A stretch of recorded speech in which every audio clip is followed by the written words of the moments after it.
Khamenei के साथ रहने वालों की गाड़ियां जहां पार्क होती हैं, उस कंपाउंड की रेकी की गई।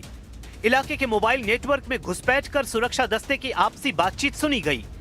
ऑपरेशन में इजराइल की यूनिट 8200 ने सिग्नल इंटरसेप्ट जुटाया। अमेरिकी इनपुट और human source support CIA agents ने किया।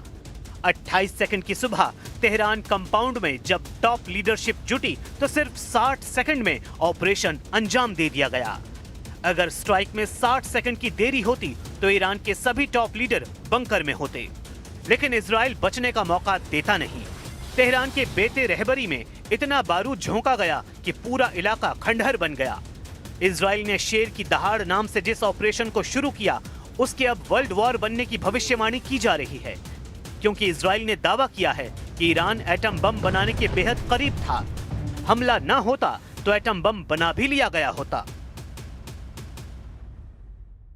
The reason that we had to act now is because they were, after we hit their nuclear sites and their ballistic missiles program, you'd think they learned a lesson, but they didn't, because they're unreformable. They're totally fanatic about this, about the goal of destroying America. Netanyahu की ये बातें रूस को बिल्कुल भी पसंद नहीं आई हैं। पुतिन ने इजराइल से सबूतों की मांग कर दी है। रूस कह रहा है नेतन्याहू वो सबूत दें जिससे ये साबित हो कि ईरान ने एटम बम बनाने की कोशिश की। Ну и сама война. О целях этой войны мы слышим регулярно, но доказательств того, что Иран разрабатывал ядерное оружие, а именно это послужило главным, если не единственным обоснованием войны, мы до сих пор не видим. Есть подтверждение и МАГАТЭ, да и американских профессиональных разведчиков, подтверждение о том, что Иран не производил и не пытался производить ядерное оружие. पुतिन को सबूत नहीं दिखाए गए तो क्या होगा बताने की जरूरत नहीं है। वो अपने गुस्से को 28 फरवरी से पाल रहे हैं। पुतिन ने युद्ध को रोकने की धमकी भी दे रखी है, मगर ट्रंप ऐलान कर रहे हैं कि अभी तो उन्होंने हमलों का ट्रेलर दिखाया है। ईरान पर अमेरिका का सबसे पावरफुल पंच अभी पड़ना बाकी है, लेकिन अमेरिका जितना गुर्रा रहा है, असलियत उससे कुछ अलग है। अमेरिका ने खाड़ी में 15 देशों से अपने नागरिकों को फौरन भाग जाने की नसीहत दे दी है। ये डेंजर जोन में दिख रहे उन्हीं देशों की लिस्ट है। ट्रंप की वार्निंग ऐसे समय में आई है जब इजराइल लेबनान में फुल फोर्स में हमलों को शुरू कर चुका है।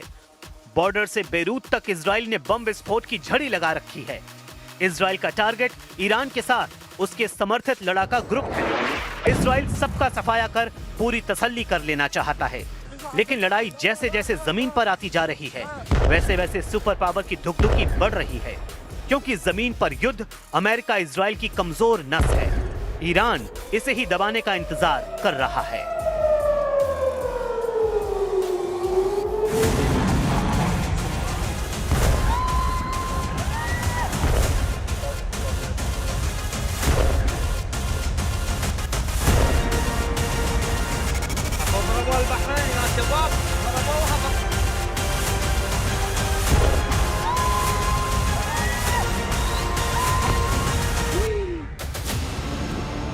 एक अकेला ईरान, 12 दुश्मन देशों से युद्ध। लेकिन क्या यही युद्ध है? इतना भयानक, इतना भयावह, हर मोर्चे पर ईरान फोड़ रहा है, कहीं मिसाइलों से, कहीं बमों से, कहीं ड्रोन से। किसी ने सोचा नहीं था अकेला ईरान क्या कर गुजरेगा। किसी ने सोचा नहीं था अकेला ईरान कैसे युद्ध पलट देगा। लेकिन युद्ध अब जिस मोड़ पर है, वहां ईरान हावी है। ईरान मार रहा है। ईरान बेरहमी से मार रहा है। ईरान की मार से अमेरिका के होश उड़े हुए हैं। ईरान की मार से इजराइल में हाहाकार मचा हुआ है। ईरान की मिसाइलों ने खाड़ी देशों के आलीशान शहरों को खंडहर बना दिया है। ईरान के आत्मघाती ड्रोन ने सुपर पावर का हौसला तोड़ डाला है। ईरान ने ट्रंप का युद्ध गणित बिगाड़ दिया है। ईरान ने नेतन्याहू के वॉर प्लान को फ्लॉप कर दिया है। ईरान ने खाड़ी के दुश्मनों की खाल उधेड़ डाली है। ईरान ने बारूदी बाउंस बैक कर यूरोपीय देशों का हलक सुखा दिया है। युद्ध जितने ज्यादा दिन चलेगा, ईरान की जीत के परसेंट उतने ज्यादा बढ़ जाएंगे। ईरान के पास खोने के लिए अब कुछ नहीं, अब सिर्फ हासिल है। लड़ाई इतनी विध्वंसक है कि अमेरिका ने खाड़ी देशों को उनके हाल पर छोड़ दिया है। ईरान की मार इतनी असरदार है कि लारिजानी के नाम सुनकर ट्रंप दहल जा रहे हैं। पीएम नेतन्याहू को तो लोगों ने यह भी कहना शुरू कर दिया है कि उन्होंने ऐसे युद्ध को भड़का दिया है जो कभी खत्म नहीं होने वाला। I hear the people are saying we're going to have an endless war here. You're not going to have an endless war. क्या ईरान ने अमेरिका इजराइल को अंतहीन युद्ध के ट्रैप में फंसा दिया है? आखिर क्यों ट्रंप के जनरल डैन को ईरान युद्ध में जीत का कॉन्फिडेंस नहीं है? क्यों अमेरिका पर मिसाइल इंटरसेप्टर नहीं देने के आरोप लगने लगे हैं? क्यों मार्को रूबियो ने युद्ध भड़काने का ठीकरा इजराइल पर फोड़ दिया है?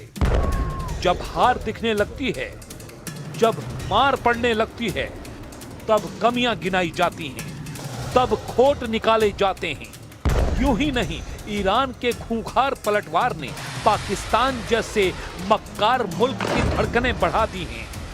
पाकिस्तान किसे गीदड़ भभकी दे रहा है, जानेंगे तो दंग हो जाएंगे। और हर घंटे के साथ ये युद्ध और ज्यादा घातक होता हुआ नजर आ रहा है। एक तरफ इजराइल और अमेरिका और दूसरी तरफ करारा जवाब यहां पर अकेला ईरान देता हुआ नजर आ रहा है। लेकिन जैसे जैसे दिन बीत रहे हैं, महायुद्ध में नए नए देशों की एंट्री होती नजर आ रही है। ईरान लगातार अपने दुश्मन देशों पर नए नए हथियारों से प्रचंड प्रहार कर रहा है, तो वहीं ट्रंप और नेतन्याहू की सख्त चेतावनी के बाद हमले और ज्यादा तेज हो चुके हैं। ट्रंप ने साफ कह दिया है कि अब ईरान को मिट्टी में मिलाकर ही युद्ध खत्म होगा। ताजा जानकारी के मुताबिक युद्ध में अब तक 550 से ज्यादा ईरानियों की जान चली गई है। इस बीच इजराइल ने लेबनान में मौजूद हिजबुल्लाह के खिलाफ भी भीषण युद्ध छेड़ दिया है। इजरायली सेना लगातार हिजबुल्लाह के ठिकानों को निशाना बना रही है। हिजबुल्लाह भी पलटवार कर रहे हैं क्योंकि इस संगठन को पालने पोसने वाला ईरान ही है।